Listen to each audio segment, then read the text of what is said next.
तुम्ही भाग्यवान माता आहात आणि सक्सेसफुली पहिलं स्टेप तुम्ही कंप्लीट केलेलं आहे, ते म्हणजे हा क्लास जॉईन करून. तुमची धडपड मला कळते आहे की मला माझे सगळे ॲक्टिव्हिटीज जे आहे ह्या फुलफिल करून माझं घर सांभाळून, जर तुम्ही ऑफिसला जात असाल किंवा तुम्ही कुठला बिझनेस करत असाल किंवा तुम्ही गृहिणी जरी असलात तरी या सगळ्या गोष्टींसोबत मला माझा हा क्लास पण करायचा आहे आणि माझ्या बाळाला गर्भामध्येच संस्कार देऊन त्याला उज्ज्वल भविष्यासाठी रेडी करायचं आहे. ही तळमळ मला कळते आहे, म्हणूनच तर तुम्ही हा क्लास केलेला आहे, करत आहात. आता आपण बघूयात की तुम्ही किती मोठं काम करत आहात. तुम्ही कदाचित पहिल्यांदा आई होत असाल किंवा तुमची हे सेकंड प्रेग्नन्सी असेल. मातृत्वाचं जे सुख आहे ते तुम्ही अनुभवत आहात. आई होण्याचा आनंद हा स्त्रीच्या आयुष्यातला सगळ्यात मोठा आनंद असतो.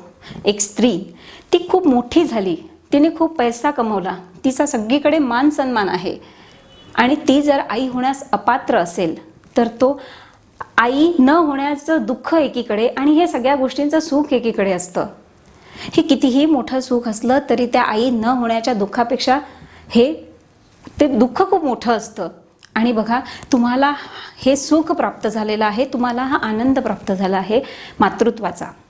आणि या चान्सला, मातृत्वाच्या ज्या मिळालेल्या चान्सला गोल्डन चान्समध्ये कन्व्हर्ट करण्यासाठी आपण घेणार आहे बाळासाठी गर्भसंस्काराचं हे तंत्र शिकणार आहे किंवा या गर्भसंस्काराद्वारे आपण त्याला हे सगळं देणार आहे. आता बघा, आई म्हणजे ही परमेश्वराचं प्रतिरूप आहे. परमेश्वराचे जे गुण असतात ते सगळे तुम्हाला दिसतील एका आईमध्ये. आणि आ म्हणजे आत्मा आणि ई म्हणजे ईश्वर, असंच ते बनलेलं आहे, आत्मा ईश्वराचा.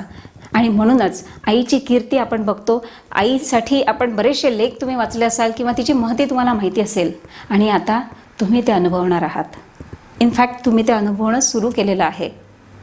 खरोखर हे सुख तुम्हाला मिळालेलं आहे. प्रत्येक क्षण, तुमच्या प्रेग्नन्सीचा प्रत्येक क्षण तुम्हाला एन्जॉय करायचा आहे.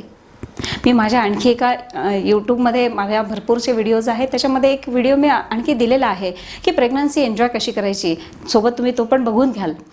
आता आपण इथे बघणार आहे की मग हे संस्कार कसे करायचे. माझा तुम्हाला प्रश्न आहे, समजा तुम्ही आणि तुमचे मिस्टर दोघं बसलेले आहात आणि तुम्ही डिसाईड केलं की तुम्हाला घर बांधायचं आहे. तुम्हाला घर बांधायचं आहे, अजून सध्या काहीच अस्तित्वात नाही आहे. हां, तुम्ही विचार करायला बसले आहात. काय काय प्रिपरेशन करणार बरं तुम्ही? थिंक करा. जसं तुमच्या डोक्यात सगळ्यात पहिले काय येणार की आपलं बजेट काय असेल. परफेक्ट, की आपलं बजेट किती आहे. आता आपल्याला घर बांधायचं आहे तर दुसरा प्रश्न येईल आपल्यासमोर की आपल्याला कुठे घर बांधायचं आहे. मग तुम्ही एक चांगलं लोकेशन सर्च करणार तुमच्या आजूबाजूच्या परिसरामध्ये किंवा तुम्हाला घर कुठे पाहिजे आहे त्या एरियामध्ये जाऊन तुम्ही प्लॉट बघणार. प्लॉट बघताना काय काय बघणार, तिथली लोकॅलिटी कशी आहे, शेजार पाजार कसा आहे, पुन्हा तिथून सगळं जवळ आहे का, मार्केट, स्कूल, उद्या आपल्याला काही आणायचं असलं तर त्या ठिकाणी अवेलेबल आहे का, ह्या सगळ्या गोष्टींचा विचार तुम्ही करणार आणि मग फायनल करणार की हो, हा प्लॉट आपल्याला घ्यायचा आहे. जर तुम्ही वास्तुशास्त्रामध्ये काय म्हणू आपण त्याला इंटरेस्ट जर तुमचा असेल तर तुम्ही ते पण बघणार की तो पूर्व पश्चिम आहे, उत्तर दक्षिण आहे, वगैरे वगैरे. बरोबर. आता समजा तुमच्या इच्छेने सगळ्या गोष्टी फुलफिल असणारा एरियात तुम्हाला प्लॉट मिळाला. पुढे काय? पुढे आपण काय करणार की आपलं प्लॅनिंग इंजिनियरला सांगणार आणि त्यांना सांगणार की आम्हाला अशा प्रकारचं घर पाहिजे, इतक्या बेडरूम आणि असं असं जे काय तुमचं असेल. आणि मग ते मॅप बनवून देतील. तो मॅप तुम्ही पुन्हा चेक करणार की बरोबर आहे किंवा नाही. राईट. मग काय होणार की तुम्ही फायनल केलं आणि घराचं कन्स्ट्रक्शन सुरू झालं. पुढे काय होईल? बरोबर, तुम्ही तिथे जाऊन बघणार की आपल्याला जसं पाहिजे आहे तसंच सगळं होते आहे का, त्याच्यामध्ये जे वापरलं जाणारं मटेरियल आहे ते प्रॉपर आहे किंवा नाही, हे सगळं तुम्ही जाऊन चेक करणार.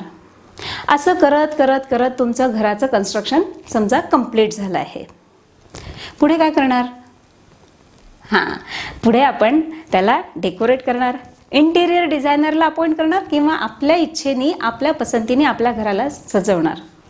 मग आज आपण त्यातल्या त्यात चुजी आहे की मुलांची जर रूम आहे तर तिथे फर्निचर कसं असेल, माझं किचन आहे तर तिथे मला काय काय हवं आहे, मास्टर बेडरूम कशी असेल, आणि सगळ्या बारीक गोष्टी आपण आपल्या इच्छेने त्या ठिकाणी लावणार. आणि बघा ना, आपण जेव्हा सपोज मला हे आवडलं म्हणजे फर्निचरसाठी एखादं मायका मला आवडला, एखाद्या ठिकाणी दुसरा नाही मिळाला जसा मला पाहिजे आहे, आपण काय करू, तिसऱ्या ठिकाणी जाऊन सर्च करू. तिथे नाही आवडलं तर आणखी चौथ्या ठिकाणी जाऊन सर्च करू आणि आपल्याला आवडेल तोच मायका आपण सिलेक्ट करू आणि आपल्या घरामध्ये लावू. आणि असं करत करत म्हणजे मी तर म्हणते की आपण इतकं बघतो की डोअर मॅट जी असते ना, तेव्हा त्यापासनं तर तुमच्या बेसिनच्या नळापर्यंत प्रत्येक गोष्ट आपण आपल्या पसंतीने आपल्याला आवडते तीच लावणार आपल्या घरामध्ये, बरोबर. आणि असं करून आपलं घर छान डेकोरेट झालं. पुढे काय, पुढे एखाद्या दिवशीला आपण छान मुहूर्त पाहणार आणि त्या घरामध्ये राहायला जाणार, बरोबर की नाही. आता बघा, एका घरासाठी आपण इतक्या सगळ्या गोष्टींचा विचार का केला बरं? कारण आपल्याला तिथे आयुष्यभर राहायचं आहे. आपल्याला तिथे आनंद मिळाला पाहिजे, आपल्याला तिथे समाधान वाटलं पाहिजे, आपल्या घरामध्ये सुख समृद्धी नांदते आहे त्याचा अनुभव आपण तिथे घेता यावा, सगळ्या गोष्टी कम्फर्टेबल असाव्यात. आपल्यालाच नव्हे तर कोणी आपल्या घरी जर आलं तर त्याला देखील आपल्या घरामध्ये खूप छान वाटलं पाहिजे, म्हणून तर इतका सगळा खर्च पण करतो ना. असं सोडा, आपली फ्युचर जनरेशन जे आहे, आपली मुलं जे आहेत, त्यांना पण सगळ्या गोष्टी प्रॉपररित्या मिळाल्या पाहिजे त्या दृष्टीने पण आपण विचार करतो. घरी जर कोणी पाहुणे मंडळी येत असतील तर त्यांच्यासाठी पण गेस्ट रूम आणि सगळ्या सुविधा आपण आपल्या घरामध्ये बनवतो, कारण तिथे आपल्याला संपूर्ण आयुष्य घालवायचं असतं. आणि हो, आणखी एक महत्त्वाची गोष्ट असते, त्या ठिकाणी आपण पैसा, इमोशन ह्या दोन्हीही लावलेल्या असतात. आणि पुन्हा एक महत्त्वाची गोष्ट म्हणजे की समय, आपला वेळ, तो पण तिथे आपण टाकलेला असतो. आणि ते स्वप्नातलं घर असतं जे अस्तित्वात आलेलं असतं, आणि म्हणून आपण इतका सगळा बारकाईने विचार करतो, बरोबर की नाही.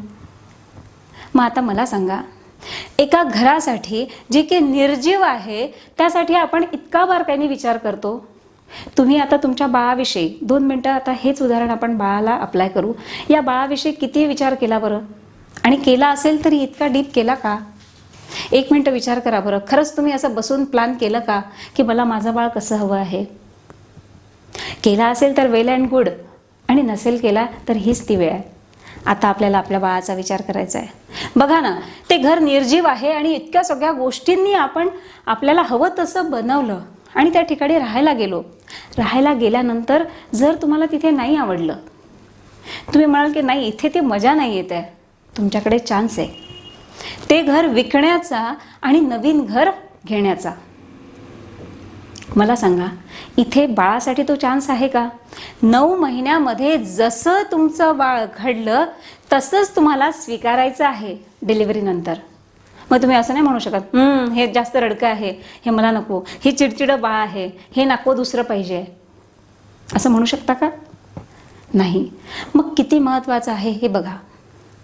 आपण विचारही केला असेल तर किती विचार केला? 24 तासामध्ये असं समजा की तुम्ही बाळाच्या थॉटमध्ये राहिल्या तर किती खूप वेगवेगळ्या वेळेला विचार आले आणि त्यांना सगळ्यांना एका ठिकाणी केले तर हार्डली 1 आवर, मी मॅक्स 2 म्हणते, 2 आवर, 2 तास तुम्ही विचार केला. पण हा सफिशियंट आहे का?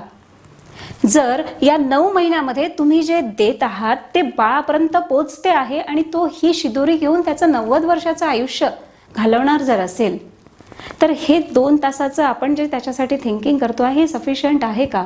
एका घरासाठी हा नाही तर त्या दुकानामध्ये, त्या नाही तर तिसऱ्या दुकानामध्ये जाऊन आपण सगळ्या गोष्टी सर्च करतो. इथे नको का करायला बाळाचा विचार? कसं बाळ हवं आहे मला?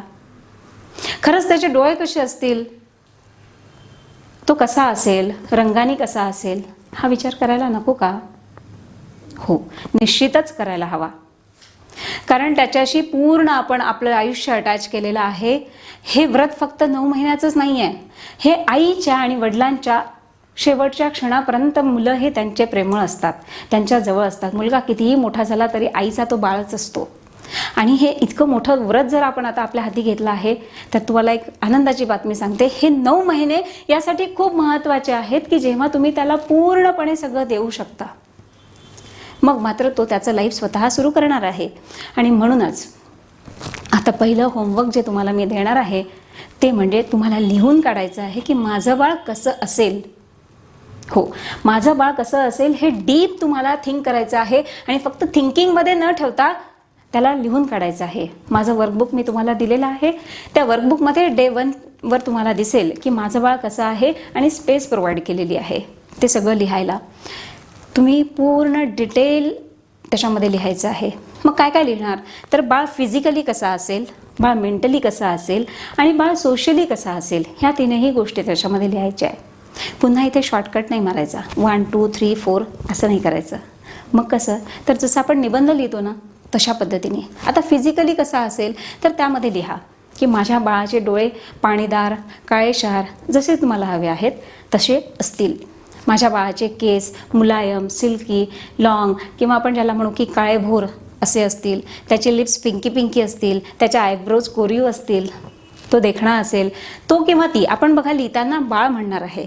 मग तो मुलगा असेल किंवा मुलगी आपल्याला माहिती नाही म्हणून आपण त्याच्यासाठी एक प्रॉपर वर्ड काय बाळ.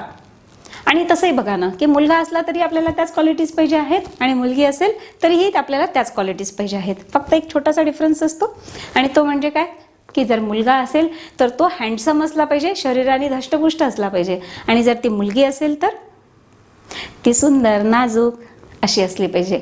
हा एक डिफरन्स सोडला तर गुण तर आपल्याला दोघांचे पण सेमच पाहिजे आहेत. आणि म्हणून आपल्याला पूर्ण डिटेल नखशिखांत लिहायचं आहे की माझं बाळ कसं असेल.